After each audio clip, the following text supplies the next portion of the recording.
कैसे लड़ेगी वो फ़ौज जो कई कई रोज़ नहाती ना हो, जिसके पास साबुन ना हो, टूथपेस्ट ना हो, उसको गर्म पानी दस्तयाब ना हो, उसका मोराल गिर चुका हो, उसके टॉयलेट्स बहुत ख़राब हो चुके हों और वो हर वक्त इस फ़िक्र में रहे कि मुझे खाना कब मिलेगा और मेरे टॉयलेट्स जो हैं वो बहुत ख़राब हो चुके हैं, मेरे पास साबुन नहीं है, मैं नहाऊँगा कैसे, नहाऊँगा तो गर्म पानी नहीं है, ये सब हो जाएगा तो मुझे खुराक अच्छी नहीं मिलेगी, कई कई रोज़ मुझे काम करना पड़ रहा है, बग़ैर ऑफ़ के काम करना पड़ रहा है। तो ये सारी सूरत हाल का सामना है अमरीकी फ़ौज को, जो इस वक्त समंदर के बीच में खड़ी हुई है और अमरीकी बहरी बेड़े अब्राहम लिंकन पर तैनात है और उनको न सिर्फ फूड शॉर्टेजेस का सामना है, जिस तरह मैंने पिछले व्लॉग में बताया, बल्कि अब उनके पास साबुन भी ख़त्म हो गए हैं, डिओड्रेंट भी ख़त्म हो चुके हैं, उनके पास गर्म पानी भी नहीं है और वो बहुत ज़्यादा मुश्किलात से दो चार हैं। मेरा नाम अज़हर अली ख़ान है और आप देख रहे हैं आज की बात। अमरीकी फ़ौज जो इस वक्त आई थी ईरान के ख़िलाफ़ जंग में और समझ रही थी कि वो बहुत जल्द यहाँ से वापस चली जाएगी, तो उसको अंदाज़ा हो चुका है कि वो एक ऐसे जाल में फंस चुकी है जिससे वो नहीं निकल पा रही और बहुत कोशिश के बावजूद जितने हाथ पैर मार रही है वो उतना ही उस जाल में जकड़ती जा रही है। और इसी का एक सबूत है USS अब्राहम लिंकन, एक बहुत बड़ा अमरीकी बहरी बेड़ा जो यहाँ पर ताकत का मुजाहरा करने के लिए लाया गया था, लेकिन अब उस वहाँ पर मौजूद जो उस पर तैनात 5000 फ़ौजी हैं वो पिघल रहे हैं, उनके पास से बदबू आ रही है, उनके पास साबुन ख़त्म हो गए हैं, उनके पास पानी नहीं है गर्म जिससे वो नहा सकें, वॉशरूम्स जाते हैं तो वहाँ पर फफूंद लगी हुई है, काई जमी हुई है वॉशरूम्स में, वेंटिलेशन का कोई निज़ाम वहाँ पर नहीं है, इसीलिए ताज़ा हवा नहीं आती और वहाँ पर बहुत ज़्यादा बदबू है, बहुत ज़्यादा एक तवील कतार है, जो वो स्टोर में जाके खड़े होते हैं तो वहाँ लगानी पड़ती है उनको एक तवील कतार। और इसी के साथ साथ वहाँ पर लॉन्ड्री सर्विस भी 2-3 हफ्ते से ठीक काम नहीं कर रही, इसका मतलब है उनके कपड़े भी ठीक तरह से नहीं धुल रहे, जो खाना उन्हें मिल रहा है वो भी ठीक नहीं है, जो उनकी पसंद का खाना था वो उन्हें बहुत अरसे से नहीं मिला, जो उनकी बुनियादी खुराक थी उससे भी वो महरूम हैं। तो हर तरफ से उनका मोराल तेज़ी से गिर रहा है, वो बहुत ज़्यादा नफसियाती मसाइल से दो चार हो रहे हैं, आपस में लड़ रहे हैं, झगड़े हो रहे हैं बहुत ज़्यादा USS अब्राहम लिंकन पर, ये रिपोर्ट्स आ रही हैं। और अब बताया जा रहा है कि वहाँ फ़ौजियों की जहनी हालत ये हो चुकी है कि वो ख़ुदकुशियाँ करने पर मजबूर हैं और कोशिश करते हैं कि किसी तरह से वो अपनी जान ले लें ताकि वो इस जहन्नुम से निकल सकें, क्योंकि उनकी डिप्लॉयमेंट बहुत ज़्यादा तवील हो चुकी है। उमूमन 2-3 माह के लिए डिप्लॉयमेंट की जाती है, तैनाती की जाती है, वो लोग जहाज़ में जाते हैं और समंदरों में ड्यूटीज़ देते हैं। लेकिन इस बार हुआ ये है कि 250 से भी ज़्यादा दिन हो चुके हैं, तकरीबन 9 माह से ऊपर हो चुके हैं और ये मुसलसल पानी में हैं, समंदर में हैं और हालत जंग में हैं और हर वक्त दुश्मन की तरफ से अलर्ट रह कर उनकी जहनी हालत बहुत ही ख़राब हो चुकी है और वो बहुत ज़्यादा झगड़े कर रहे हैं आपस में, बहुत ज़्यादा उकताए हुए हैं, अपनी फैमिली से बात करते हैं तो व्हाट्सएप चैट्स जो इस व्लॉग में मैं आपके साथ शेयर भी कर रहा हूँ उसमें लिख रहे हैं कि उनकी क्या हालत है, वो इस जैसे जहन्नुम में पहले कभी नहीं आए। इस तरह की जो ख़राब डिप्लॉयमेंट है, जो बदतरीन एक्सपीरियंस है वो किसी को ना मिले, इस तरह की दुआएं वो दे रहे हैं अपने दोस्तों को और अपनी फैमिलीज़ को बता रहे हैं कि हम बहुत सारी चीज़ों को वीडियो कॉल के ज़रिए नहीं दिखा सकते, लेकिन हमारी बात पर यकीन करो, हमारी ट्रे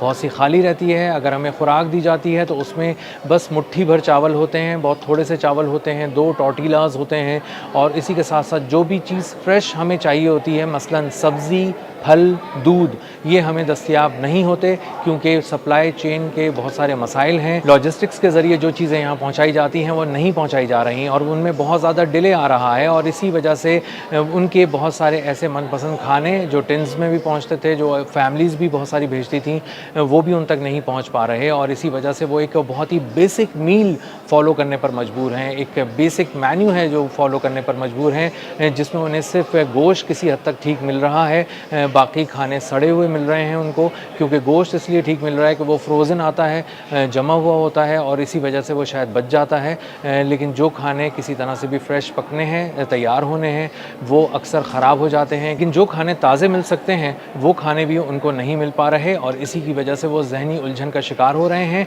जो कुछ भी वो एक बेसिक लाइफ वहाँ गुजार सकते हैं वो बुनियादी ज़िंदगी भी अब्राहम लिंकन पे नहीं गुजार पा रहे और इसकी गूंज अब अमेरिका के जो ऐवानों में है वहाँ तक पहुँच चुकी है। जो उनकी फैमिलीज़ हैं वो एहतजाज कर रही हैं, वो कह रही हैं कि हमारे बच्चों को वापस लेकर आओ, हमारे प्यारों को वापस लेकर आओ। 250 दिन से ज़्यादा की डिप्लॉयमेंट कौन करता है समंदरों में और हालत जंग में मुसलसल 5000 फ़ौजियों को कौन झोंक कर रखता है जिनकी ड्यूटीज़ भी आप चेंज नहीं करते। 12 से 16 घंटे की ड्यूटी ले रहे हैं आप और कोई डे ऑफ भी नहीं दे रहे, कोई छुट्टी का दिन नहीं दे रहे। तो जो फ़ौजी वहाँ पर तैनात हैं वो किस तरह इस इंतहाई जहनी दबाव के तहत वहाँ पर काम करेंगे और अगर वो खुद ख़ुदकुशियाँ कर रहे हैं तो भी उन्हीं पे लेबल लग रहा है कि वो ज़हनी तौर पे नफ्सियाती मसाइल का शिकार हैं। तो जो ज़हनी मसाइल से दो चार हैं, ज़हनी दबाव का शिकार फ़ौजी हैं, अगर वो ख़ुदकुशियों की कोशिश कर रहे हैं तो ये इल्ज़ाम भी ख़ुद फ़ौजियों पर ही आ रहा है। कोई ये नहीं देख रहा कि फ़ौजी क़यादत उनकी डिप्लॉयमेंट क्यों नहीं करती, उनको वहाँ से तब्दील क्यों नहीं करती, कुछ नए लोगों को क्यों नहीं लेकर आ जाती। और अगर कोई उनका ख़्याल नहीं रख रहा और ख़ुद नेवी अपने लोगों का ख़्याल नहीं रख रही तो फिर कौन रखेगा? हुकूमत तो ये बात समझ ही नहीं रही है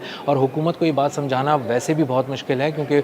हमने आम तौर पे ये देखा है कि जो डोनाल्ड ट्रंप और उनकी एडमिनिस्ट्रेशन है वो आबनाए हुर्मुज़ पे ईरान का ज़ोर तोड़ने के लिए बार-बार अपनी बहरिया को कहते थे कि कोई हिकमत अमली बनाओ, जबकि वो ये बात बिल्कुल अच्छी तरह समझ चुके थे कि अगर एयरक्राफ्ट कैरियर को करीब लेकर गए आबनाए हुर्मुज़ के तो ईरान ने इतना मजबूत जाल बिछाया हुआ है कि वो उस पर ताक-ताक कर निशाने लगाएगा और उसको तबाह कर देगा। बिल्कुल उसी तरह जिस तरह उसने जेराल्ड डारफोर्ड जैसे इंतहाई महंगे 13 अरब डॉलर मालियत के अमरीकी बहरी बेड़े को निशाना बनाया और 17 ज़ावियों से बनाया और उसकी मुख्तलिफ हिस्सों को तबाह कर दिया, इस हद तक कि वो इस वॉर थिएटर से बाहर ले जाना पड़ा। और उसको अब जब ले जाया गया है तो उसकी मरम्मत हो रही है। अब वो बहुत अरसे के बाद किसी जंग का में अमरीकी बहरिया की तरफ से किसी जंग का हिस्सा बन सकता है। तो अब्राहम लिंकन पे अभी ये सूरत हाल तो नहीं है, लेकिन उसमें मौजूद फ़ौजियों का मोराल बहुत बुरी तरह गिर चुका है। वो अब लड़ने के काबिल नहीं रहे हैं। उन्हें जंग से भी ज़्यादा इस बात की फ़िक्र है कि उन्हें अब अगला मील जो मिलेगा, खाना जो मिलेगा, उसमें मुट्ठी भर चावल होंगे, 2 टॉर्टिलाज़ होंगे या सड़ा हुआ कोई ऐसा खाना होगा जिसको वो खाने पर मजबूर होंगे या छोड़ने पर मजबूर होंगे। दोनों सूरतों में नुकसान उन्हीं का है। इसी के साथ जब वो टॉयलेट जाएंगे तो वो देखेंगे कि वहाँ हर तरफ काई जमी हुई है, वहाँ हर तरफ एक बू फैली हुई है क्योंकि वेंटिलेशन का निज़ाम नहीं है। इसी तरह वो लॉन्ड्री से उनके कपड़े धुल कर नहीं आएंगे, गर्म पानी उनको नहीं मिलेगा नहाने के लिए, साबुन उनके पास नहीं है, डिओड्रेंट्स उनके पास नहीं है कि किसी तरह की वो खुशबू का इस्तेमाल कर लें। इसी तरह उनके पास टूथपेस्ट तक नहीं है कि वो अपने दांत साफ़ कर सकें और इसीलिए वो बहुत ज़्यादा परेशान है। वो सोच रहे हैं और अपनी फैमिलीज़ को बता रहे हैं कि तुम लोग बहुत अच्छी ज़िंदगी गुजार रहे हो, तुम्हें नहीं पता कि हम लोग यहाँ कैसी ज़िंदगी गुजार रहे हैं और अभी नहीं मालूम कि हमारी डिप्लॉयमेंट कितने दिन जारी रहेगी और हम कब आकर वापस अपने प्यारों को देख सकेंगे, तुम लोगों से मिल सकेंगे, तुमसे अपने दिल की बात कह सकेंगे। हम व्हाट्सएप कॉल पे, वीडियो कॉल पे तुम्हें ये सब नहीं दिखा सकते क्योंकि हम कुछ रूल्स एंड रेगुलेशंस के पाबंद हैं, लेकिन हम तुम्हें लिख कर तो कम से कम ये ज़रूर बता सकते हैं और कुछ तस्वीरें देकर भेज कर ये ज़रूर बता सकते हैं कि हम किस कर्ब से गुजर रहे हैं और हमारे कर्ब को समझने के लिए फ़ौजी क़यादत यहाँ दस्तयाब ही नहीं है। उसका ध्यान इस वक्त